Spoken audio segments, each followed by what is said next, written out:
तो श्री लक्ष्मी जी का ही अवतार हुई श्री गोदाम्बा जी। तो श्री गोदाम्बा जी दक्षिण भारत में, उन्होंने जब भागवत में रास पंचाध्याय सुना, ठाकुर जी की रास बिहार की लीला को सुना, तब से ही ठाकुर जी के प्रति उनका प्रेम भाव प्रकट हो गया। तो ये बात निश्चित थी वो लक्ष्मी ही हैं, तो इसलिए उनका प्रेम तो अनायास होना ही था ठाकुर जी से। पर उनका भाव था कि जिस प्रकार गोपियों ने रास बिहार किया, वैसा रास बिहार अभी तक लक्ष्मी जी का नहीं हुआ ठाकुर जी से। तो श्री गोदाम्बा जी इसी कलिकाल में उनका भाव था। तो उनके पूज्य पिताजी महाराज वे नित्य श्री रंगनाथ भगवान की सेवा के लिए जाते थे।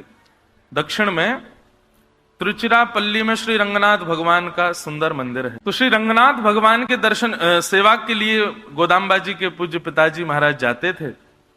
तो सेवा में जाने से पहले स्नान आदि करते, अपरस का भाव रखते और ठाकुर जी को पधराने वाली मालाओं को शुद्ध करके एक स्थान पर रख देते। उसके बाद स्नान के लिए जाते। तो जैसे उनके पिताजी स्नान को जाते तो गोदाम्बा जी ठाकुर जी को पहनाने वाली माला को पहले स्वयं पहन लेती और पहन करके रास करती, निरंतर भाव रखती। उनका भाव यह था कि मेरे प्रियतम है।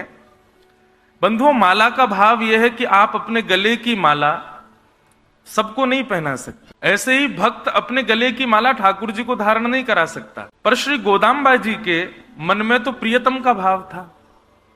तो जितनी देर उनके पिताजी निवृत्त होते स्नान आदि से, अपरस के भाव में जाते थे मंदिर में, उतनी देर वो माला पहन करके नृत्य करती थी। और जैसे ही पिताजी का बाहर आने का समय होता, तुरंत माला व्यवस्थित करके चली जाती और उनके पिताजी वही माला ले जाते और जाके श्री रंगनाथ भगवान को पहना देते। एक दिन जैसे ही माला लेकर के जाने लगे तो उन्होंने देखा कि माला में एक केश, लंबा केश माला के ऊपर दिख रहा है। और केश देखते ही गोदाम्बा जी के पिताजी ने सोचा, अरे अरे ये तो अपवित्र हो गई माला। पर ये केश है किसका? ठाकुर जी को पधराने योग्य तो ये माला नहीं है, पर ये केश है किसका? उन्होंने अपने घर में खेल रही नन्ही सी कुमारी गोदाम्बा जी से कहा, लाली तुम्हारी केश सबसे लंबे हैं, कहीं तुमने ये माला धारण तो नहीं की? आज उन्होंने अपने मन का भाव बताया। बोले, जी पिताजी, मैंने माला धारण की और मैं नित्य धारण करती हूं, क्योंकि मैं उनको अपना प्रियतम मानती हूं। और प्रियतमा अपनी वस्तु प्रियतम को तो धारण करवा सकती है। पिताजी बोले, अपराध, घोर अपराध। वे श्रीमन नारायण हैं, तुम अपने गले की माला कैसे पहना सकते हो? बोले, पिताजी आज से नहीं, मैं तो महीनों से पहना रही हूं। आप स्नान करने जाते हैं, मैं माला धारण कर लेती हूं, और जैसे आप आते हैं मैं उतारते। वही माला नित्य रंगनाथ भगवान पहनते हैं। आज तक उनको जब बुरा नहीं लगा तो अब क्यों बुरा लगेगा? अब क्यों पाप लगेगा? गोदाम्बा जी के पिताजी बोले, नहीं नहीं बेटी, ये अपराध है। दूसरी माला सिद्ध की और दूसरी माला सिद्ध करके अन्यत्र स्थान पर रखी ताकि गोदाम्बा जी के हाथ ना लगे। और पुनः स्नान करके उस नवीन माला को लेकर के जैसे ही मंदिर में गए, श्री रंगनाथ भगवान के कंठ में जैसे ही माला को पधराया, माला टूट करके गिर पड़ी। ठाकुर जी ने धारण नहीं की। दूसरी माला धारण कराई, ठाकुर जी ने धारण नहीं की। तीसरी माला धारण कराई। हर माला गले में, ऐसा नहीं थोड़ी बहुत देर धारण करके, गले में जाते ही टूट के गिर जाए।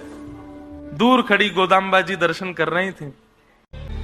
गोदाम्बा जी ठाकुर जी की ओर देखने लगी, अब तो आप ही कृपा करो, आप ही पिताजी को समझाओ कि आपको और मेरो तो प्रियतमा और प्रियतम को संबंध है।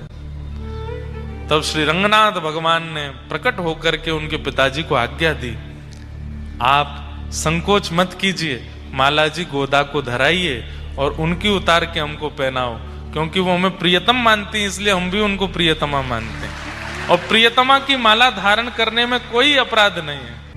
नेत्र सजल हो गए। गोदाम्बा जी के गले में माला धारण कराई, पिताजी के नेत्रों में आंसू हैं। और जैसे ही ठाकुर जी के कंठ में धारण कराई, ठाकुर जी ने धारण कर लिया। बोले, ठाकुर जी अब प्रियतमा मानते ही हैं तो फिर पूर्ण रूपेण स्वीकार भी कर लीजिए, और उसके लिए जो नियम साधन हो वो करिए। तो फिर 1 मास पर्यंत का धनुर्मास व्रत गोदाम्बा जी को बताया। और श्री गोदाम्बा जी नित्य व्रत करती हैं और दिव्य प्रबंध का पाठ भी होता है। वहां पर नित्य ठाकुर जी की एक गाथा सुनाई जाती है। 30 गाथाएं हैं 30 दिन के गाथाओं में 30 दिन का उत्सव चलता है। दक्षिणी भाषा में है, लिपि साउथ की है, पर बड़ी अद्भुत है। उन गाथाओं को गाकर के जो भी कन्या, जो भी पुरुष 30 दिन का व्रत कर लेता है, उसको फलस्वरूप क्या प्राप्त होता है सुनो। 30 दिन बाद जैसे ही गोदाम्बा जी का व्रत पूर्ण हुआ, पिताजी के स्वप्न में ठाकुर जी आए और कहा, अब आपकी पुत्री को हम स्वीकार करेंगे, इनका स्वयंवर करो। बोले स्वयंवर क्या करना, जब आप स्वीकार कर ही चुके हो, जब आप मान ही चुके हो कि आप इनको स्वीकार करोगे पत्नी रूप में, तो आप आ जाइए स्वयंवर में, तो बहुत सारे वर आते हैं। तो बोले आपकी जो लाली गोदाम्बा है, इन्होंने इतना सुंदर दिव्य व्रत किया है कि मेरे जितने भी रूप हैं दक्षिण में, चाहे वो वेंकटेश तिरुपति बालाजी हैं, चाहे वो रंगनाथ हैं, चाहे वो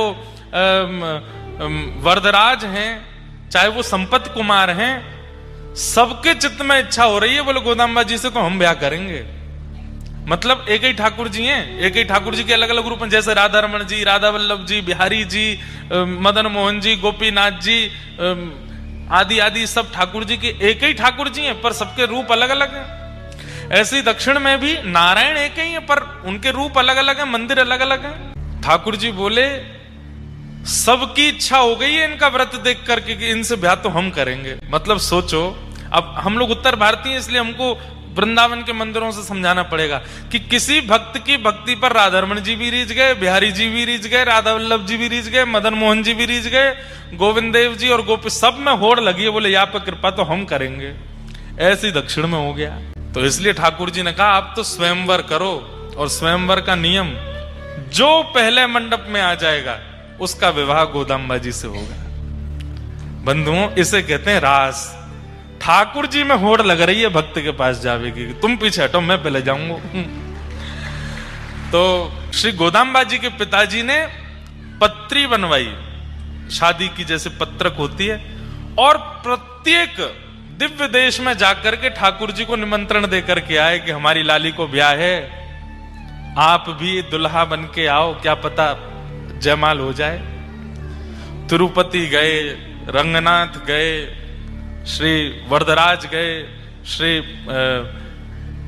संपत कुमार गए, उत्तर में बद्री विशाल गए, जगन्नाथपुरी गए, द्वारिकापुरी गए, सब जगह पत्रक बांट करके आए पिताजी सारे मंदिरों में। वह हमारी लाली का स्वयंवर हो रहा है, सारे हरि, सारे ठाकुर जी आ जाओ, जो पहले पहुंचेगा वहां से ब्याह। पत्रक पहुंच गया। अब यहां श्रीरंगम में विराजमान श्री रंगनाथ भगवान वो बड़ी चिंता में बैठे हैं। तभी गरुण जी आदि सब आकर के बोले, जय जय, बड़े चिंता में हो, कहा बात है?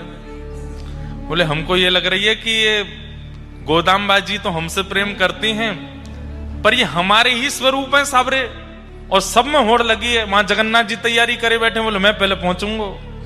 बद्रीनाथ जी कह रहे हैं मैं तो ऊंची पहाड़ी थी, सीधी छलांग मारूंगा, दक्षिण ही पहुंचूंगा।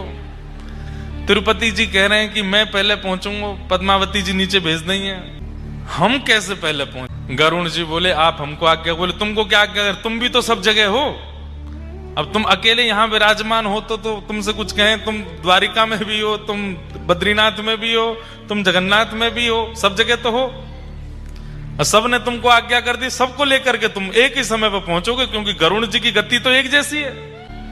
गरुण जी बोले नहीं भगवान आप आज्ञा करो। बोले देखो हमारी हृदय की परम इच्छा है कि गोदाम्बा जी से तो हम विवाह करें, अगर तुम हमारी बात मानो, बाकियों की मत मानना, बाकी तुम्हारी प्रतीक्षा में बैठे रहे, थोड़ा विलंब कर देना, हमको पहले पहुंचा दो। तो श्री गरुण जी बोले हमको क्या मिलेगा फिर? बोले आपको यह मिलेगा कि आप गरुण जी बाहर बैठे रहते मंदिर में, हम आपको गर्भगृह में बुला लेंगे और नित्य अपनी दिन रात की सेवा में अपने समीप बिठा लेंगे, फिर आप हमारे अंतःपुर की लीला भी दर्शन कर चुकोगे। इतने वर्षों से आप बाहर बैठे हो, गरुण जी का स्तंभ बाहर ही होता है, लेकिन ठाकुर जी ने उनको वचन दे दिया कि हम आपको भीतर विराजमान कर लेंगे, अपने गर्भगृह में अपने पास बिठा लेंगे, ताकि तुम हमारी प्रत्येक कैंकर्य का दर्शन कर सको। गरुण जी बोले तो ठीक है फिर। अच्छा, गरुण जी ने भी सबसे पूछा आप हमें क्या दोगे? जगन्नाथ जी ने कही महाप्रसाद दे देंगे। जो विशेष देगा उसको पहले पहुंचा दूंगा। सब ने अपने अपने कुछ, किसी ने कहा हम आपको वस्त्र दे देंगे, किसी ने कहा हम आपको सुदर्शन जी दे देंगे, किसी ने कहा आपको ये दे देंगे, लेकिन रंगनाथ भगवान ने सबसे सुंदर उपहार दिया। बोले क्या? हम आपको अपने गर्भगृह में अपने पास ही बैठा लेंगे ताकि आप हमारा 24 घंटा दर्शन किया करो। ये भाव गरुण जी को भा गया। बोले कि ठीक है। और जिस दिन स्वयंवर होना था, सारे ठाकुर तैयार हो गए भारत के गोदाम्बा जी के विवाह स्वयंवर में जाने के लिए, लेकिन सब प्रतीक्षा कर रहे हैं गरुण जी कहाँ हैं। गरुण जी किसी के पास नहीं गए, रंगनाथ भगवान के पास गए, तुरंत कंधे पर विराजमान करके सीधे पहुंचे हैं स्वयंवर मंडप में। और सबसे पहले आगंतुक के रूप में श्री रंगनाथ भगवान पधारे, शंख चक्र गदा पद्म धारण करके। जैसे ही प्रभु पधारे, श्री गोदाम्बा जी ने उनका वरण किया। जैसे ही जयमाल पड़ रही थी, उसी समय द्वार के भीतर प्रवेश कर रहे हैं श्री तिरुपति बालाजी, उसी समय श्री जगन्नाथ जी, द्वारिकाधीश जी सब रे आए। बोले रह गए हम तो, गरुण कहाँ हैं? गरुण जी बोले आपसे भी बढ़िया ऑफर मिला था हमको, इसलिए इनको पहले लिया है। इन्होंने गर्भगृह में बैठाने का हमको आश्वासन दिया है, इसलिए हम इनको पहले लिया है। बोले अब हम लोग क्या करें? आ तो गए हम लोग। तो फिर रंगनाथ भगवान बोले दावत बनिए, पाओ बैठ के बराती हो सब रे। ठाकुर जी ही दुल्हा, ठाकुर जी ही बराती। ऐसा विवाह भारत में केवल एक ही बार हुआ, श्री गोदाम्बा जी का कल्याण उत्सव। तो कल उसी कल्याण उत्सव का सूक्ष्म दर्शन हम लोग कर रहे थे। ठाकुर जी की मधुर पालकी चल रही थी, उसका हम लोग अनुभव कर रहे थे।